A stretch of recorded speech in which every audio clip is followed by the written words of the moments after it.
and he just stayed on for like 5 minutes, just going, they just kept repeating it, not listening, talking over her. Now that we've got that time machine, we'll go back, we'll listen to those calls. Hey, I'm Jeremy with Northwest, and today I'm sitting down with our head of client experience, TJ.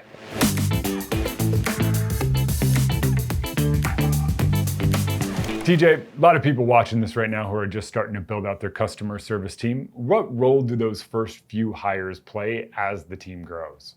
It's maybe the most important role because if you're an entrepreneur, you're one person.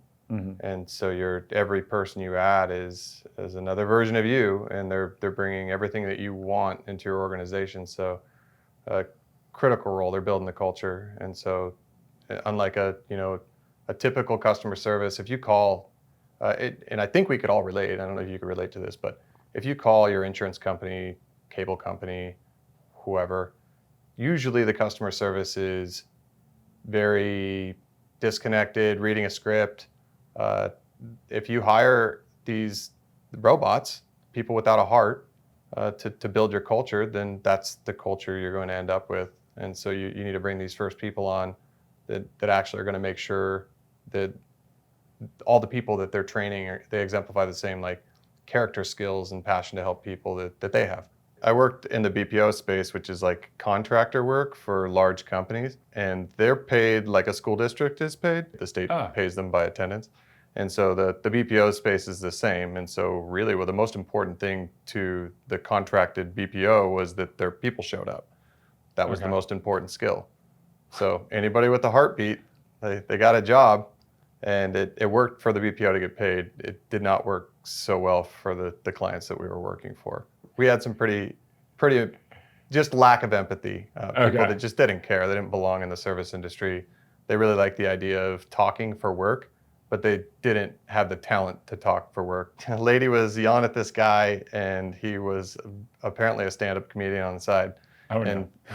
She was talking about long distance, because this is a phone, back then we used to charge for long distance forever ago.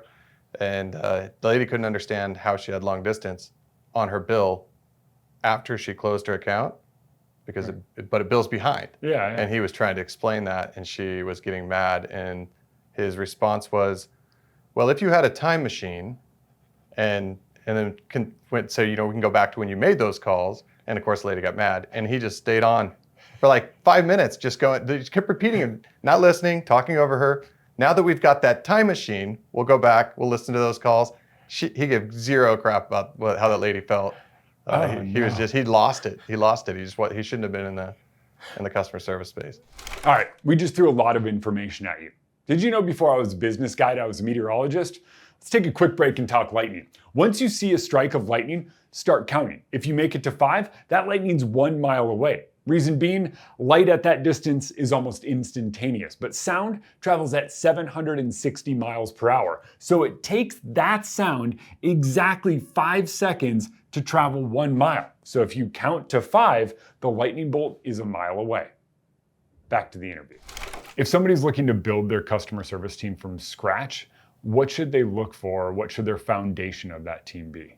Honesty, obviously, seems like a given, but I think actually creating questions in your interview process that are kind of trick questions, or being really casual in the beginning, and then ask a lot of curious questions that are just friendly and fun, and then try and bring those back in later on. Try and it's almost like I want to say a trick, but you're really, really trying to get them to remember the thing that they said, or if there's anything that feels off, our instincts are generally pretty right.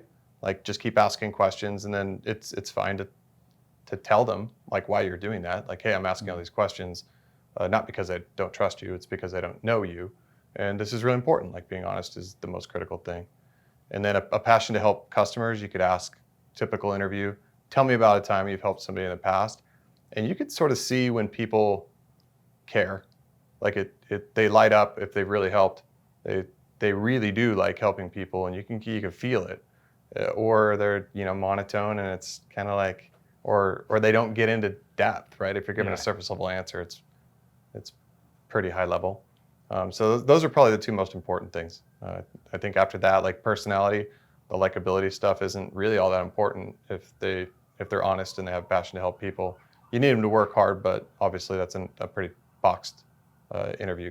TJ, thank you so much for taking the time today. Yeah, of course. If you found this helpful, hit subscribe. If you'd like to see anything or have any additional questions for TJ, let us know about those down in the comments below and we'll make a video about it.